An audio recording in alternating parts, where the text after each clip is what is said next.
Doctor साहब, नवाज शरीफ साहब की हिकमत अमली क्या होगी, ये सवाल बहुत ज़ेर बहस है। ज़ेर बहस है। नवाज शरीफ साहब ने यकीनन इस पूरी सूरत हाल में, जहाँ पे एक माशी बहरान भी है, सियासी बहरान भी है, एक अदम इस्तेकाम भी है उनकी, जो मैंने कल भी बात की थी कि ये जो अरेंजमेंट है इस पर कितनी ग्रिप है उनकी।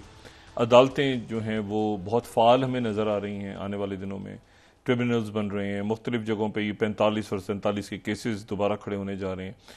अब इसमें जो है ये यानी जाहिर है कि कोई इलेक्शन तो नहीं होने, अभी कोई स्नैप इलेक्शन तो नहीं है इसमें, लेकिन यह है कि एक बयानिया उन्होंने बना के अवाम में आना है। वरना यह है कि एक माहौल, एक सूरत हाल ऐसी मुल्क में बनी हुई है कि जो उनकी जमात के बिल्कुल हक में नहीं है। और पिछला जो इलेक्शन हुआ है ये 8 फरवरी वाला, इसमें भी वो PDM 1 का जो इशू था वो लेके बैठ गया इस इलेक्शन के नताइज को भी, जिसके नतीजे में अक़लियती हुकूमत या 45-47 जो भी तनाज़ात खड़े हैं। तो यकीनन नवाज शरीफ साहब को एक मरबूत हिकमत अमली के साथ सामने आना है कि उनकी पार्टी के, अब पार्टी ये अब छोड़ दें कि जी हमारी वो मईशत की IMF के साथ बात क्या होने जा रही है। वो तो IMF जो है वो कह रही है यूनिवर्सिटियाँ भी नहीं बनेंगी। यानी एक नया उनकी तरफ से बात हुई है कि जो प्राइमरी एजुकेशन है उसकी निचकारी हो जाएगी, यानी प्राइमरी एजुकेशन की निचकारी हो जाएगी। सेकेंडरी और जो कॉलेज वगैरह हैं वो सरकारी शायद चलते रहें, लेकिन जो प्राइमरी हैं बच्चे, छोटे बच्चे जो जाते हैं वो शायद प्राइवेटाइज कर दिए जाएं। तो एक अजीब उनकी अभी कंडीशंस वाजे नहीं है, अभी मुज़ाकरात चल रहे हैं 23 तारीख तक। और ये कि यूनिवर्सिटीज़ भी नहीं खुलेंगी, वजारतें कहीं कम हो जाएंगी, वो तो खैर चलें, अच्छा है कि खर्चे कम होने चाहिए, लेकिन और उनकी कंडीशंस क्या हैं वो भी सामने आना है। दूसरा ये है कि ये जो बिल वगैरह, आज़ादी इज़हार राय और ये मुख्तलिफ, अब सवाल ये है कि इसके नतीजे में अवाम ज़्यादा लोग रगड़े में आएंगे या हमारे एलीट हुक्मरान रगड़े में आएंगे। मुल्क के अंदर से अमन व सकून है, मतलब यहाँ पे गुर्बत का ख़त्म हो चुका है, यहाँ पे जो है दूध और शहद की नहरें बह रही हैं। ये क्या फेक न्यूज़ नहीं है?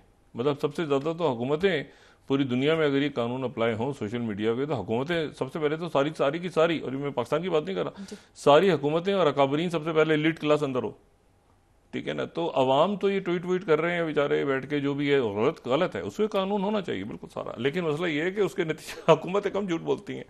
तो सवाल ये है कि वो ये अब देखना है कि आने वाले दिनों के अंदर, देखिए कानून का होना तो लाजिम है, ये कानून जो है ये इंतशार फैलता है और ये सारे, ये तो बिल्कुल दुरुस्त है, लेकिन सवाल ये कि इसका इतलाक़ किस तरह से होता है, किस पे होता है, किस पे नहीं होता, क्या पूरे मुल्क पे होता है, पंजाब पे होता है, ये होता है वो, तो ये तो रेगुलेट करना तो ज़रूरी है। लेकिन इसमें स्टेक होल्डर्स क्या, क्योंकि अभी तो ये बिल्कुल ऐसा तासुर बन रहा है ना कि आवाज़ दबाने की कोशिश हो रही है, जो सहाफ़ती तंजीमें और बाकी सारे लोग कह रहे हैं।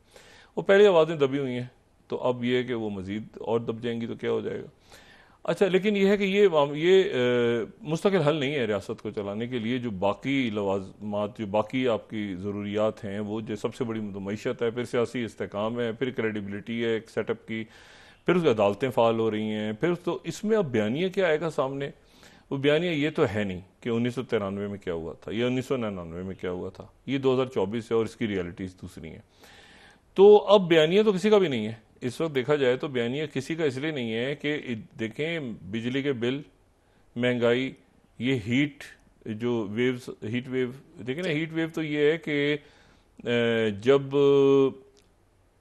यानी ऐसे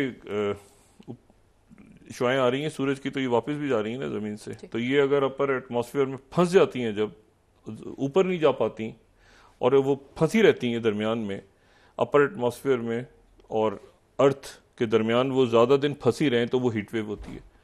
अच्छा, इसका टेम्परेचर कितना है ये हर मुल्क पे डिपेंड करता है, यानी उस मुल्क का जो एवरेज टेम्परेचर उस वक्त में होना चाहिए उससे ज़्यादा अगर हो गया है तो वो, मतलब यूनान में हीट वेव आएगी तो कोई और टेम्परेचर होगा, तुर्की में होगी तो कुछ और होगा। तो ये हीट वेव का कोई एक टेम्परेचर नहीं है, लेकिन ये है कि ये पाकिस्तान में 40 से ज़्यादा, ये सिंध और पाकिस्तान में सिंध में ज़्यादा, पंजाब में भी कुछ और इंडिया में भी पंजाब का कुछ इलाका और राजस्थान वगैरह में हीट वेव ज़्यादा होती हैं, और वो अब हीट वेव आ रही है।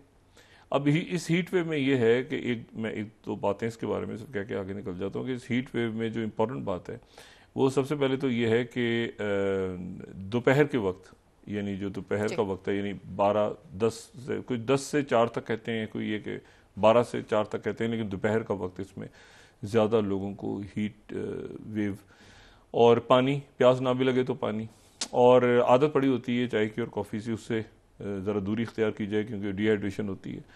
और ज़्यादा फिर इसमें जो अल्टीमेट इमरजेंसी है वो जो हीट स्ट्रोक की सूरत सामने आती है, जिसमें एकदम से जो है ना हार्ट बीट तेज़ हो गई और स्वेटिंग और गिर गया, बेहोश हो गए, और ये तो मेडिकल इमरजेंसी है। तो मतलब इसमें ज़रा एहतियात करें, पानी ज़्यादा पिएं। और वो जो है वो अब इसमें स्कूलों की भी छुट्टी हो रही है, ये भी लोड शेडिंग भी शुरू हो गई है। लॉ एंड ऑर्डर का इश्यूज़ अपनी जगह हैं, बाकी सारे इश्यूज़ अपनी जगह हैं।